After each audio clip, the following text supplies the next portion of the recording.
Meus amados filhos, hoje irei lhes dizer, porque vocês nunca devem perder a fé no Pai Todo-Poderoso, mesmo diante das dificuldades da vida. A vida cristã nunca foi prometida como um caminho sem dor. Eu já havia lhes dito em João 16:33. No mundo, tereis aflições, mas tende bom ânimo, pois eu venci o mundo. Essas palavras são um lembrete de que a fé não elimina o sofrimento, mas ela nos sustenta em meio a ele. A fé reformada nos ensina que Deus é soberano sobre todas as coisas. Isso significa que nada acontece fora do seu controle. Nenhum sofrimento é por acaso. Cada lágrima tem um propósito eterno, porque eu, o Senhor, não mudo. Malaquias 3:6. Quando as tempestades da vida chegam, é natural que o coração se abale. Mas é justamente aí que somos chamados a olhar para cima e lembrar: Deus continua no trono. Ele não perdeu o controle. Ele não se esqueceu de você. Em tempos de dor, o coração quer respostas rápidas, mas a fé verdadeira cresce quando somos alimentados pela palavra. Leia o livro de Salmos, ore com as Escrituras abertas e permita que o Espírito Santo fale a sua alma. A fé vem pelo ouvir, e o ouvir pela palavra de Cristo. Romanos 10:17. Mesmo que você não sinta nada, persista. A fé não depende de emoção, mas da confiança no caráter imutável de Deus.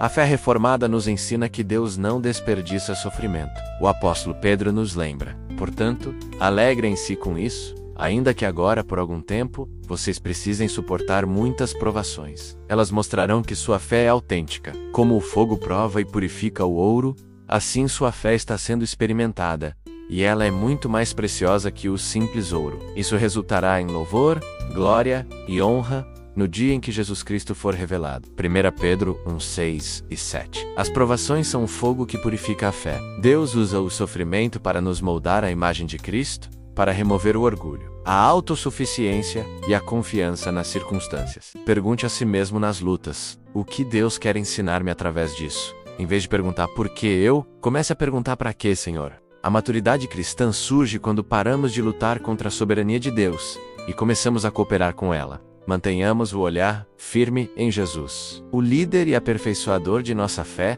Por causa da alegria a que o esperava, ele suportou a cruz, sem se importar com a vergonha. Agora ele está sentado no lugar de honra à direita do trono de Deus.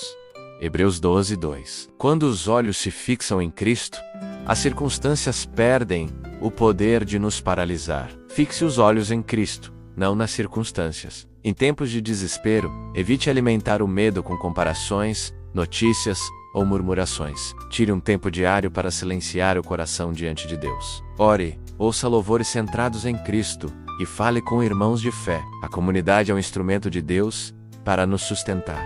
Não caminhe sozinho, levai as cargas uns dos outros, e assim cumprireis a lei de Cristo. Gálatas 6:2. Mesmo quando parece que Deus está em silêncio, Ele continua agindo. Sabemos que todas as coisas cooperam para o bem daqueles que amam a Deus. Romanos 8:28. Todas as coisas, inclusive sofrimento, espera e a perda. A fé reformada nos lembra que a providência divina está sempre operando, mesmo quando não entendemos o plano. Aprenda a esperar com confiança. A espera é uma forma de adoração. Não se trata de inatividade, mas de uma postura de coração que diz: Senhor, eu confio em ti. Mesmo que não veja o resultado agora, durante a espera, continue servindo, continue orando, continue confiando. Entrega o teu caminho ao Senhor, confia nele, e ele o fará. Salmos 37:5. Davi também conheceu a dor e o desespero. Ele chorou, questionou, mas no final, escolheu confiar. Por que estás abatida, ó minha alma? E por que te perturbas dentro de mim? Espera em Deus, pois ainda o louvarei. Salmo 42:11. Essa é a atitude da fé. Falar à própria alma. Pregue o evangelho a si mesmo, em vez de escutar apenas os seus sentimentos. Fale a verdade de Deus ao seu coração. Lembre-se de quem Ele é. Diga a si mesmo: o Senhor é bom, fiel e está comigo. Essa prática diária muda a forma como enfrentamos o sofrimento, porque nos alinha novamente à verdade da Escritura. Mesmo quando a fé vacila, a graça. Eu creio, Senhor, mas ajude-me a superar a minha incredulidade. Marcos 9:24. Deus não rejeita o coração que se aproxima dele em fraqueza. Perto está o Senhor dos que têm o coração quebrantado. Salmos 34:18. Não tenha medo de ser sincero com Deus. Conte a Ele o que sente, a dor, o medo, a dúvida. A oração não muda apenas as circunstâncias, ela muda o nosso coração diante delas. Ore com fé.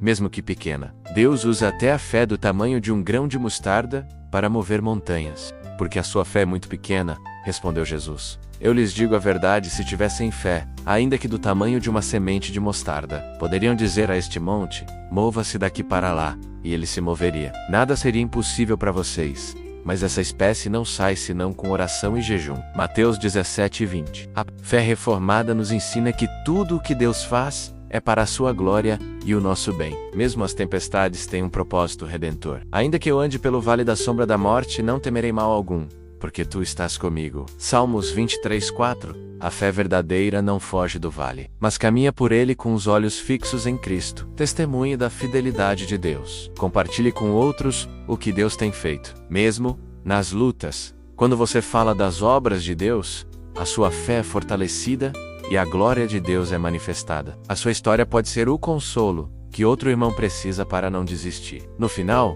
a fé não é o poder de mudar a realidade, é o poder de descansar em Deus enquanto Ele realiza a sua vontade perfeita. Fiel é o que vos chama, o qual também o fará. 1 Tessalonicenses 5:24. Portanto, não desista, mesmo que tudo pareça perdido, o Senhor continua sendo Deus. A fé reformada nos ensina a confiar que, do caos, Deus faz brotar vida. E no dia em que tudo for revelado, veremos que cada lágrima teve um propósito: nos aproximar mais de Cristo, o nosso Redentor. Se essa mensagem falou com você, curta, compartilhe com outros irmãos que precisam dessa palavra e siga o canal para continuar firme na fé, mesmo nos dias difíceis. Fiquem com Deus, meus filhos.